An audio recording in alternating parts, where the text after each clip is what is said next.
piyonlar daha başlamış. Önce piyonlarla başladınız. Peki, hadi bakalım.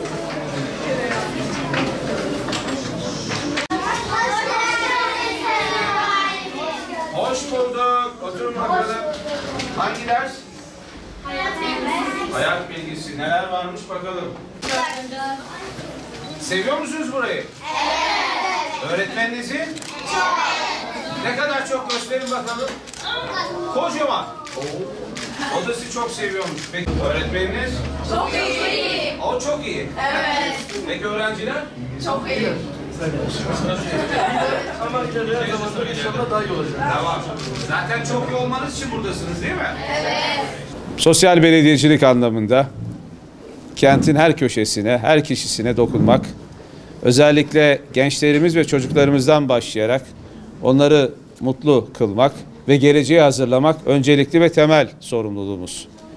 Her birisi bir değer olan, geleceğimiz, güvencemiz ve güzelliğimiz olan çocuklarımızın gerek okulda ve derslerinde başarılı olmaları, gerekse biraz önce beraber gezdiğimiz gibi kültürün, sanatın, bilimin her alanında eğilim ve yönelimlerine uygun bu kurslarla kendi geleceklerine hazırlanmaları temel önceliğimiz.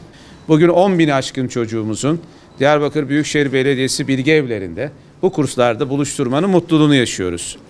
Çoğunun kurslarımıza gelmesi, tekrar dönmesinde ulaşım hizmetini ücretsiz karşılıyoruz. Sizlerin de biraz önce gördüğü gibi temel beceri, bilgi kitaplarını, materyallerini, çantalarını onlara ücretsiz sunuyoruz.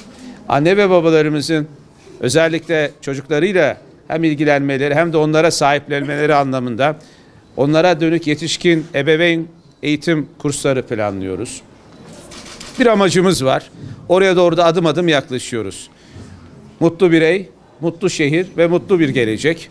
Diyarbakır bunu hak ediyor. Her birisi bir değer olan çocuklarımızın yüzlerindeki ışıltı ve gözlerindeki mutluluk her şeye değer. Onların mutlu olmasının temel önceliğimiz olduğunu altını çiziyorum. Eğitim ve çocuklarımızın geleceği en öncelikli hizmet alanımız. Bu alanda da bu çalışmaların devam edeceğini özellikle belirtmek istiyorum.